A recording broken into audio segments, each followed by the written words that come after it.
Bem-vindos ao canal da professora Denise Lícia. Eu sou a professora Denise Lícia.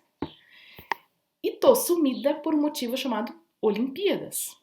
E é justamente o tema que eu quero trazer para esse vídeo hoje. Antes, não deixa de curtir esse canal, de dar o seu joinha no vídeo, de compartilhar com alguém também que gosta de relações internacionais e Olimpíadas, de deixar o seu comentário, de me ajudar a construir essa comunidade, de participar comigo, para que a gente possa crescer essa comunidade de relações internacionais brasileira nas redes. E tô sumida em termos de Olimpíada, pretendo dar uma sumida mais menos na Copa do Mundo, porque afinal de contas, Olimpíadas tem um quê de muito mais legal, né? Fora que eu tenho uma birra aí com jogador de futebol que se acha aí a última bolacha do pacote, né? Se acha um Bono, Negresco, quando na verdade é um creme cracker aí. E não que eu não goste de creme cracker, mas assim, aquela hora que você tá querendo ali uma passatempo, abre o pote de bolacha, água e sal. Decepção. Igual, é mais ou menos o mesmo esquema da hora que você abre o congelador, tá lá o pote de sorvete e é feijão. Não que eu não goste de feijão, mas eu prefiro sorvete, especialmente quando eu quero tomar sorvete, né? Acho que você também sente a mesma coisa. As Olimpíadas têm um quê de muito mais divertido, muito mais diferente, enquanto o futebol, talvez porque a gente vê sempre, tá aí mais no normalzinho, no corriqueiro, no feijão. Mas então vamos falar de Olimpíadas, né? Sem enrolar muito. Depois de 5 anos da Olimpíada do Rio, eu tava lá. Eu fui. Eu vi o Bolt ganhar medalha. Verdade. E depois de 5 anos da Olimpíada do Rio, a gente tem, então, o início, a abertura dos Jogos no Japão. A abertura dos Jogos chamou muito a atenção por, eu acho que a melhor palavra para isso é acolhida, porque foi uma cerimônia muito serena, muito calma, muito de congregação, de juntar, de unificação. E isso foi muito legal. Achei bem legal a entrada das delegações, porque entrou pelo alfabeto japonês, então a ordem dos países estava toda misturada, então estava bem divertido de ver. E houve um momento também de uma certa atenção para com a Coreia do Sul, porque a gente sabe que Japão, Coreia do Sul, China, esses 3 países em especial, eles vivem aí num contexto geopolítico um pouco diferente, por conta de toda a história, de todo o processo de imperialismo japonês na região. Então há uma rivalidade muito mais perigosa do que uma simples rivalidade política. Essa atenção a mais dada pelo Japão para a Coreia trouxe justamente um aceno de uma potencial abertura, de uma potencial aproximação da Coreia, do Japão para com a Coreia. Isso tem um envolvimento aí por conta também da China, porque aproximar mais Japão de Coreia fortalece os dois frente à China.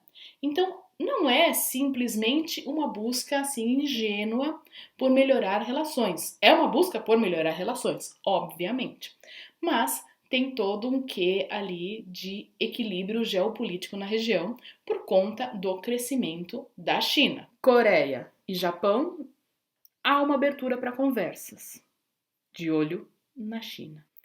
Foi interessante observar também, em termos de entradas de delegações, que entrou a delegação do Kosovo e a delegação da Palestina. No Rio de Janeiro, tanto um quanto o outro participaram como refugiados. Isso porque o Japão não só reconhece Kosovo e Palestina, aliás, a chefe de Estado do Kosovo estava presente, e o Brasil não reconhece essas independências, porque no caso brasileiro, ou no caso de muitos países, isso abriria precedente para separatismos locais. No caso japonês, isso já é um pouco mais distante. E foi a primeira vez aí que nós vimos entrar mesmo Kosovo como uma delegação. E a Palestina, não só o Japão reconhece ou defende a criação da Palestina, do Estado palestino, mas também patrocina financeiramente, tem um apoio, dá um apoio muito grande para o desenvolvimento da região ali da Palestina. Ainda na entrada das delegações, por convenção, os últimos países que entram são a próxima sede e o país sede, que então é a França e o próprio Japão. Esse ponto eu achei bastante triste, assim, de ver que os japoneses entraram, se prepararam e imaginam a ansiedade e tá vazio, né? O estádio vazio por conta dos protocolos da segurança com relação à Covid-19. Os chefes de Estado tinham poucos, então estava bem esvaziado em termos de chefes de Estado, mas o Emmanuel Macron, como o presidente do país da próxima sede, estava presente também. Assim como o presidente do COI, o imperador japonês.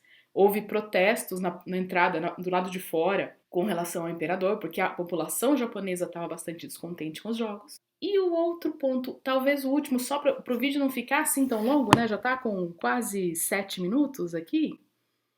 Eu queria comentar do revezamento da tocha olímpica, que diferentemente de outras edições em que o revezamento, a tocha mesmo, com o fogo olímpico, quando entrava no estádio passava de mão em mão, dessa vez eles passaram só o fogo, naquele esquema de passar uma vela na outra, né? De ligar as velas. E foi muito emocionante a troca geracional, aquele atleta de beisebol, muito idoso, com dificuldade para caminhar, que foi. As crianças das escolas de Fukushima também levaram a taça, também levaram a chama. E então teve essa dimensão de passagem geracional, teve essa dimensão de levar essa ideia adiante para um futuro, e para um futuro que está sendo cuidado, está sendo gestado, porque passou já também por poucas e boas e está indo. E chamou muita atenção quem acendeu a tocha olímpica num país extremamente que tem uma ligação também, de certa forma, de preconceito, de tradicional, com uma diversidade mais restrita, foi a tenista Naomi Osaka, que é mestiça e negra, né? E mestiça de japonês. E que recentemente também protagonizou uma cena bastante interessante de levantar a lebre com relação à saúde mental. E isso também foi, ao longo dos jogos, um tema bastante discutido por conta da Simone Biles, que deixou de competir finais por conta de questões de saúde mental. Isso vale a pena a gente puxar, não só pela questão do atleta, dos holofotes, de tudo, mas de todos nós no dia a dia. Especialmente nesse período de pandemia em que a gente está muito restrito, poucos contatos, poucas pessoas, com medo, fechados. Então isso também pode direcionar para algum tipo de problema que a gente precisa estar atento. Por outro lado, continuando aí na abertura, é interessante de ver como o Japão está se mostrando aberto a um país, a ser visto como um país da diversidade, que tem a diversidade dentro, que tem essa busca por diversidade. Então, fora a abertura do país para esses esportes diferentes, para novos esportes olímpicos, mas também o fato de que a Olimpíada do Japão foi a Olimpíada até hoje em que teve maior participação feminina. E a gente viu em diversos momentos essa diversidade sendo exaltada, seja na tocha olímpica, seja para esse lado de diversidade, né? Então a gente teve essa exaltação das gerações, teve esse cuidado com a questão de Fukushima, da superação.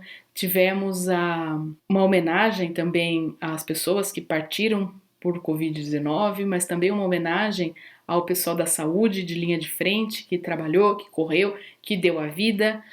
Então foi um momento muito emocionante. Muito emocionante também ver todos os drones desenhando o mundo, uma coisa bem do imaginário que a gente tem do Japão, né, de um negócio tecnológico, de um negócio bastante robôs e coisas nesse sentido.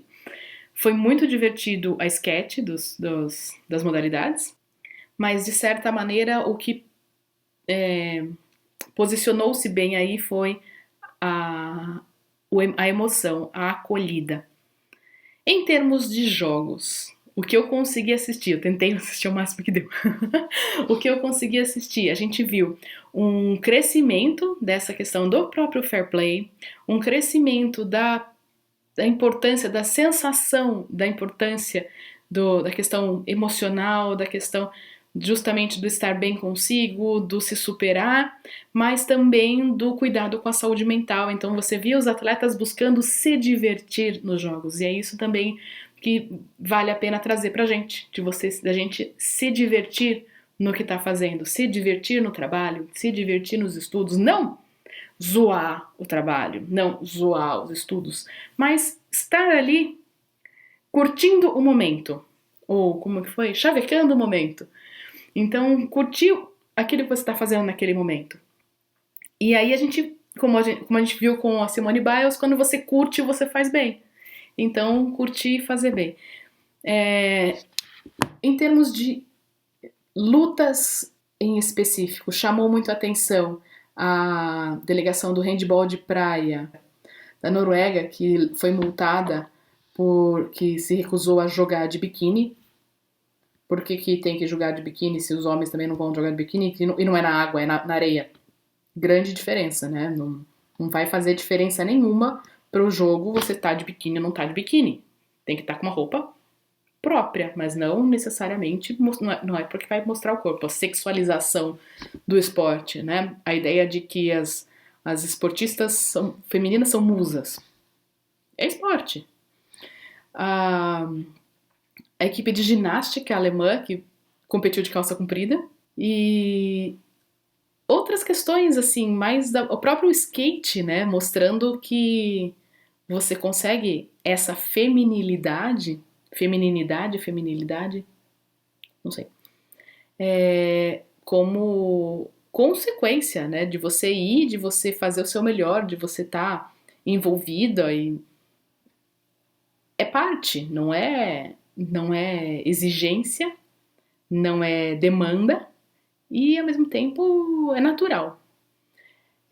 A gente teve também atletas trans, atletas não binários, isso foi interessante de ver nas transmissões o quão preocupados eles estavam justamente nessa demanda do não binário, de como se atingir, como se dirigir às pessoas não binárias. E eu confesso que eu conto com vocês para me ensinar. Mas acho que foi um momento interessante. Diferentemente, no Rio a preocupação era ambiental, então esse evento traz uma preocupação geral.